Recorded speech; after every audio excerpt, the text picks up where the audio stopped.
What is up, and welcome to SGPN's The Daily Dog. I'm your host, Britton Hess. I'm here with my favorite Underdog fantasy pick'em plays for Tuesday, January 7th, 2025. If you're new to Underdog Fantasy, sign up with promo code DailyDog. That's DAILYDOG at UnderdogFantasy.com or on the Underdog Fantasy app. All right, day two of doing this show in the morning on the West Coast. Hopefully you're liking the new timing and new format. We should be going live potentially tomorrow for the first time. If you like the new time, make sure you let me know on Twitter. If you don't like the time, let me know on Twitter, because there's a chance I could go back to the old way, but hopefully not. It's just really brutal to kind of set this thing up so that I can release it early morning on the East Coast, considering I live in Los Angeles. But let me know what you think. And again, use that promo code DailyDog, DAILYDOG at UnderdogFantasy.com or on the Underdog Fantasy app. I've said it many times. It's literally the best promo code out there. Friends don't let friends. Sign up with other promo codes on Underdog, so use that one. All right, let's get right into it today. We're going to go to the NBA first. We're going to start out with Devin Booker, higher than 23.5 points against the Hornets. The thing is that Booker had a bad day yesterday. I think he only had 10 points in that win over the Sixers, and he had a very poor shooting day. I don't think it's going to stick around. I think that we know the Hornets don't like playing too much defense. So I think that there's a really good chance Booker can rebound here versus a team that's going to let him shoot. Maybe he becomes a facilitator in this game, but I think that after a poor shooting day yesterday, he's going to want to get back on track here. 23.5, definitely in the realm of possibility. Hit a couple of threes, get started off right early, and you will cruise over this number, Mr. Devin Booker.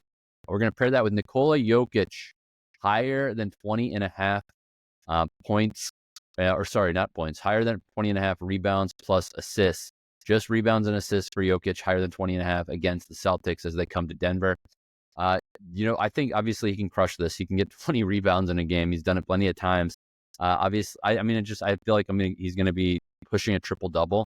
If he's pushing a triple-double, then his rebounds and assists are going to be in the realm of possibility for getting us over this number. But I think he's probably going to be in the 12, 13, 15 range for rebounds.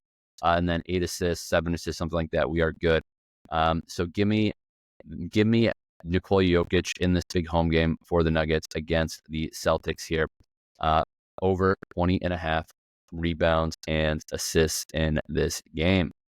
All right, we will continue rolling along. NBA slip number 2, Lauri Markkanen, lower than 24.5 points. I know the Hawks are in town. I know the Hawks play a ton of high-scoring games. Markkanen is averaging 19 points a game. He's not a walking bucket. I don't know why they keep on, when the total goes up, they juice his numbers up.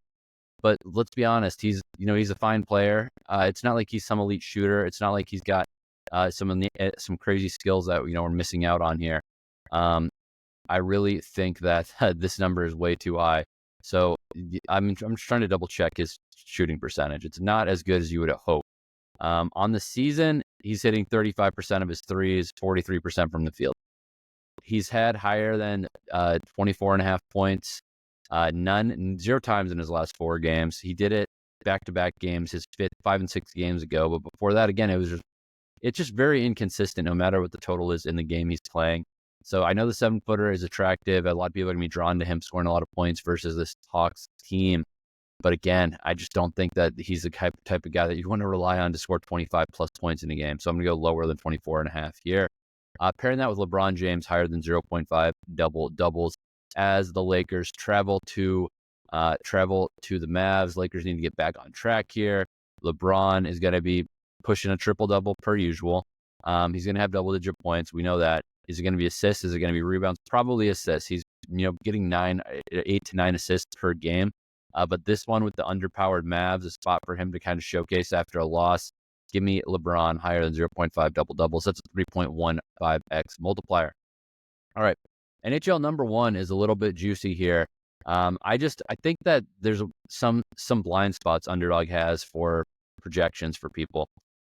Rickard Rakell of the Penguins, higher than 0.5 goals. I don't know what Underdog needs to see to stop having him like such a big multiplier. I think he's like 1.43x multiplier.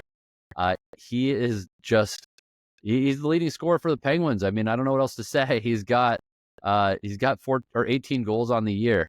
He's the guy who gets more goals than anyone. Sidney Crosby only has 11 goals, but his odds are always shorter than Rakell. But meanwhile, Crosby would rather help set a guy up than take the shot himself.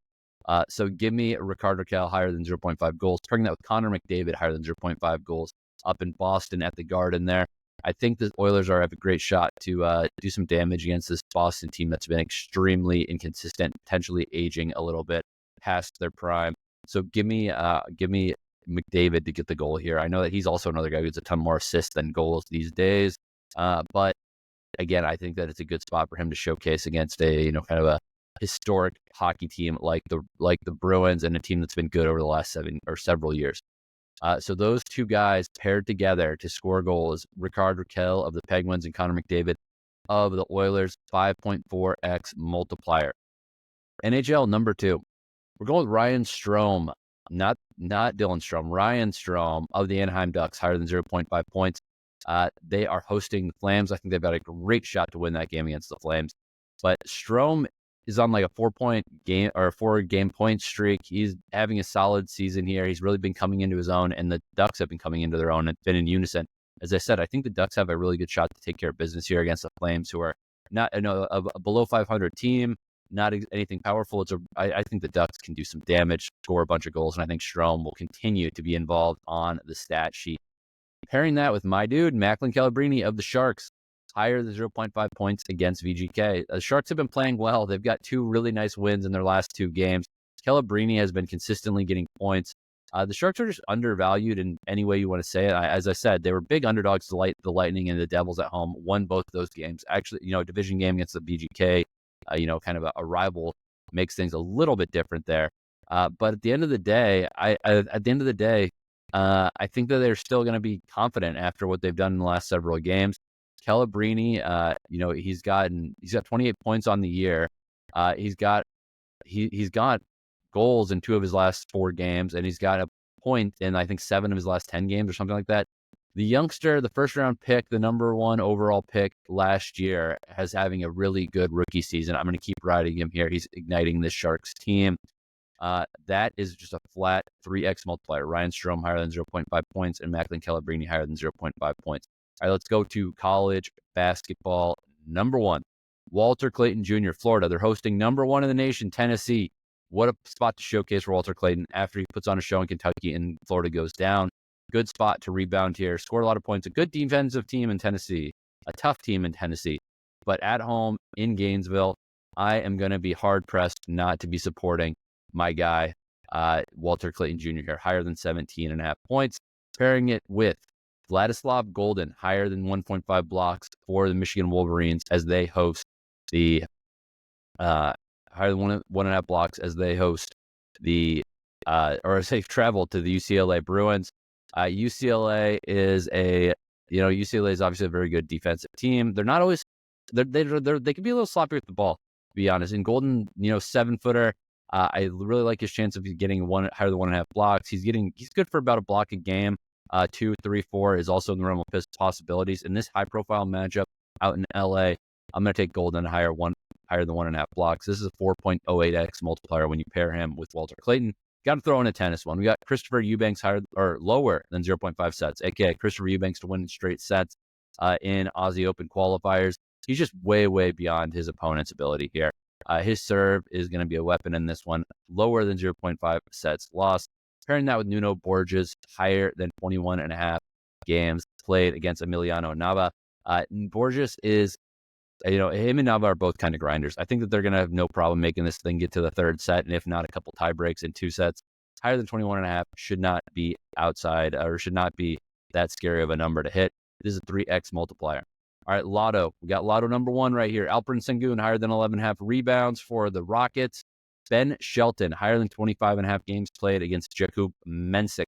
These are both 2 dominant servers. They're probably going to hit tie breaks at least once in this match. If they hit it twice, we are golden, even if they don't go 3 sets.